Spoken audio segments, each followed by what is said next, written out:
Okay, next up is a film called Limits of Control, and it's a really odd film that just tries way too hard to be a clever indie small budget film, and that it came off more like a decrepit piece of crap. This was a film trying to give an underlying message of these characters not being given names because their names weren't important or it all had to do with the mindset of the film. Please, the only reason why they don't have names, they aren't given names, is because the script merely didn't give them any. At least that's how it came off in this film. The journey is of a loner, played by Isaac DeBanco, who is hired to do an unlawful job that requires many tactics that only make sense to who wrote this movie. Along the way, he meets a bunch of odd characters that all have a forced personality depth, and with the cast as talented, it just makes me cry all the more. We got a blonde film buff played by Tilda Swinton, best known for her roles as the witch in the Narnia films, and her tremendous Oscar-winning turn in Michael Clayton.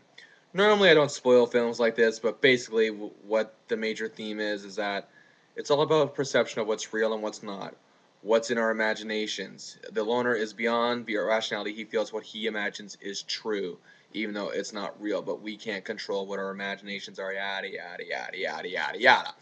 And the idea is actually quite good, to be honest with you. I like the idea, but it's really overloaded in a way that it is presented. Fact is, I don't give a flying aardvark's tuchus if this is an art film or not, because it's still, bad art is still bad art, okay? I'm so sick and tired of these films that I'm supposed to think are good merely because of its so-called artistic merit. I mean, it's a pretentious piece of rotten cabbage, okay? That ring the stink of Greg Araki's films from the 1990s. But at least his films, such as 1997's Nowhere, were ambitious and knew it was a pretentious film with some characters that we were allowed to laugh at. This film was done by Jim Jarmusch, whose other films weren't that much better than this one by any stretch of the imagination, with the minor exception of 2005's Broken Flowers, which starred Bill Murray. Now, speaking of Bill Murray, he, along with Tilda Swinton, joined such a talented group of actors in this film that also include John Hurt, Gal Garcia Bernal, and it makes me wonder, why are they here? Bill Murray is, in my opinion, one of the greatest comedic performers of all time. And in addition to that, I think Murray is one of the best actors of the last 30 years, period.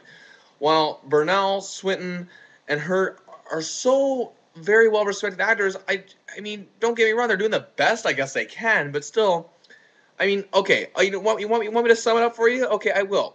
You could add Henry Fonda, Spencer Tracy, Sir Laurence Olivier, Robert Mitchum, Alec Guinness, Dustin Hoffman, Meryl Streep, Paul Newman, Shirley MacLaine, Betty Davis, Christopher Walken, Steve Martin, Faye Dunaway, Gary Oldman, Dennis Hopper, Elliot Gould, Lee Marvin, Clint Eastwood, Greta Garbo, Katharine Hepburn, Humphrey Bogart, James Dean, Jodie Foster, Michael Keaton, Matt Dillon, Jessica Lange, River Phoenix, Donald Sutherland, Gordon Pinson, Piper Laurie, Natalie Wood, Sissy Spacek, Gene Hackman, Peter Sellers, Jack Lemmon, Walter Matthau, Susan Hayward, Marlene Dietrich, Anne Bancroft, Amy Adams, Kate Blanchett, Morgan Freeman, Robert Downey Jr., and Rodney Dangerfield, and this movie would still suck. Yes, okay?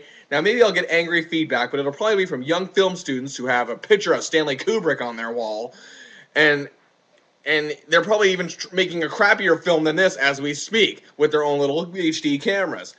Now, let me tell you something.